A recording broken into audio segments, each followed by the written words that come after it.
What's up, Trekkies?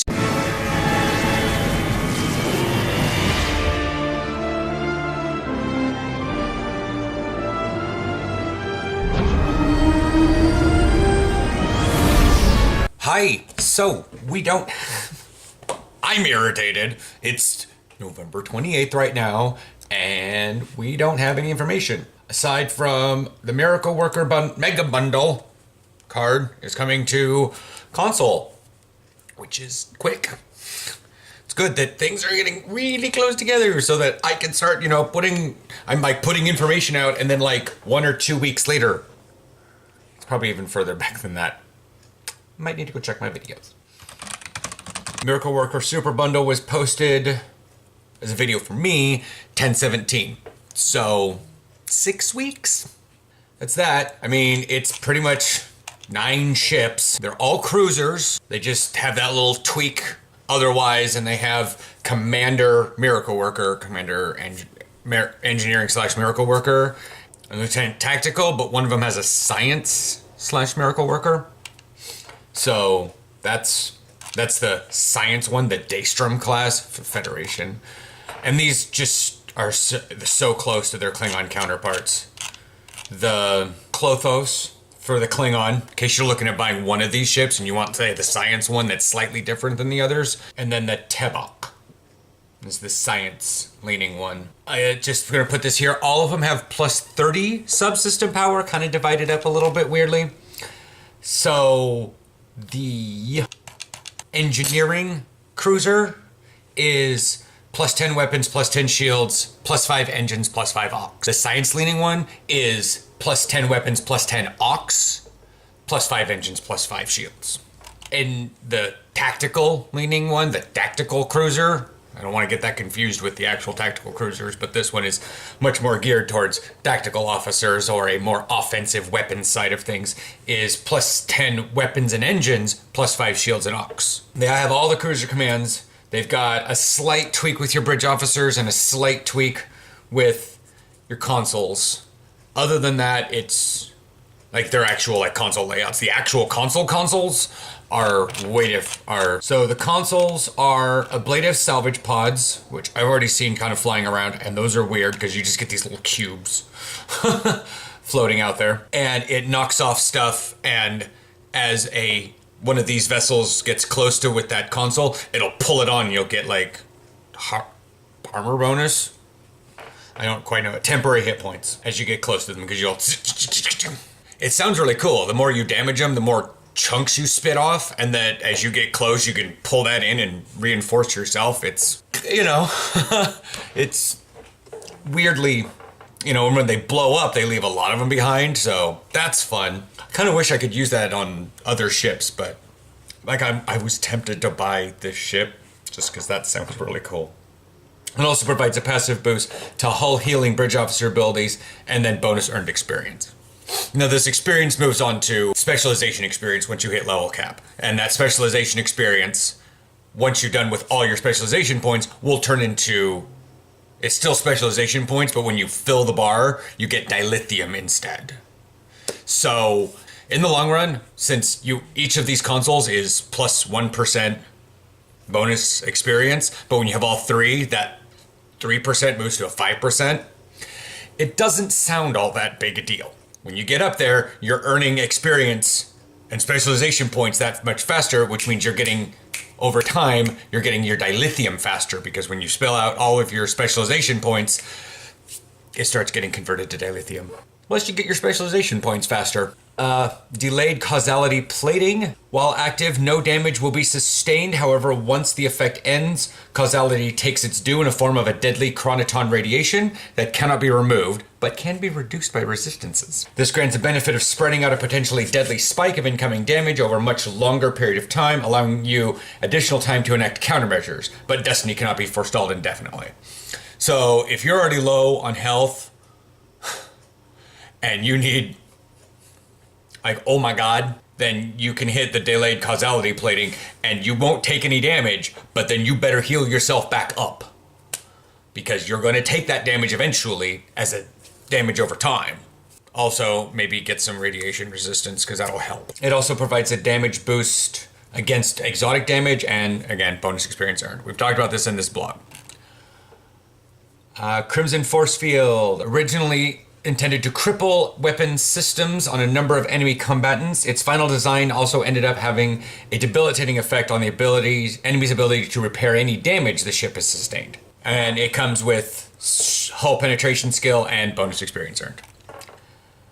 2-piece bonus. Activating any space captain ability, which for science is photonic fleet, scattering field, science fleet, sensor scan, subelectronic beam.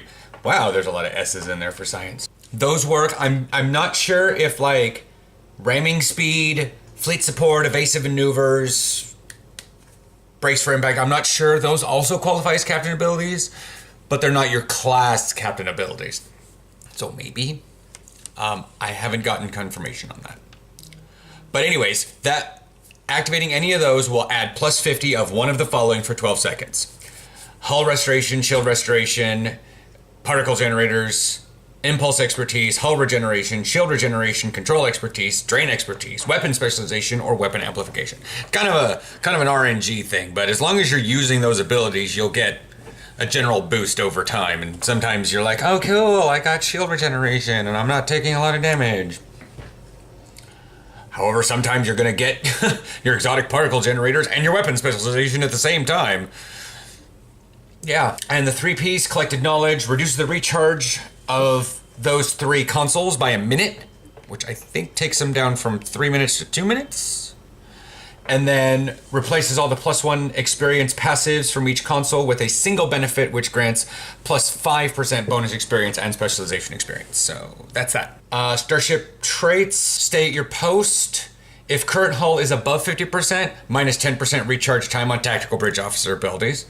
Current hull is below 50%, minus 20% recharge time on tactical bridge officer abilities. Can occur once every 5 seconds. Photonic boarding party. This basically takes boarding party and turns them into basically a transporter, so you don't have to deal with flying shuttles. If you have duty officers that affect the flying shuttles, they do not affect it anymore. So if you're going to be using this trait and boarding party, you better use boarding party on top of that. Otherwise, this is not a trait. Take off the duty officer that affects your shuttles, because you don't have any shuttles anymore. It's a bonus, but eh. And then redirecting arrays. While beam fire at will is active, any damage your starship receives will periodically extend its duration. That's awesome. Once per second, while beam fire is active, receiving any damage grants 0.33 second duration of fire at will, 15 seconds total maximum duration. So if you're taking a lot of damage and you beam fire at will and you start hitting everything, this is going to extend its duration that much longer. Good if you happen to be like a tank, because then you're just hitting more things for longer, getting more damage on them, getting more threats, so that somebody with like damage dealing capabilities. Yeah.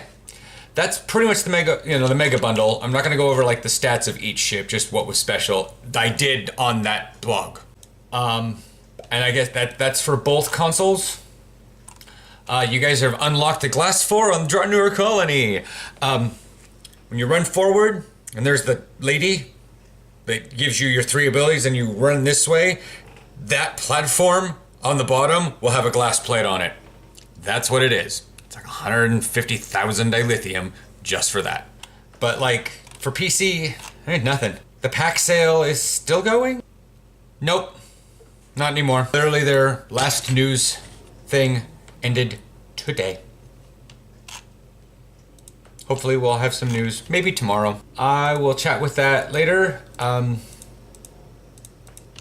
you have any questions, continuing, let's see. Hopefully there will be news here coming up tomorrow so that I can talk about something next week. Winter event should be coming sometime this next month. They try to do it during Christmas, but I'm taking a wild guess they want to get it in a little bit before Christmas. When did it pop up last year? So, last year was the Boalg ship and the winter event, and that was a video posted on the 6th of December. So, in theory, I might have some stuff about it, but Who knows? Winter event 2016 tips and tricks. 11/29. We already had information about it then. I think I just gave it out like what to do. The Resreth gameplay was posted at the end of the year, 2015. The stats were posted on the 8th of December. The Winter Wonderland 2015, 12/1. Q's Winter Wonderland 2014, posted on December 2nd. So we are getting close. Expect Winter Wonderland stuff here soon. Now that you guys have had a long time on console, you guys can play Winter Wonderland stuff. I know you had it last year, but now it's like a thing. I'm just not sure what ship you're gonna have. Yeah, I'm not sure what ship we're gonna have. Pray for a science vessel! Pray for a science vessel. And not a carrier. When I asked for a science vessel, I did not mean give us a brain carrier. Catch you guys next week. Bye.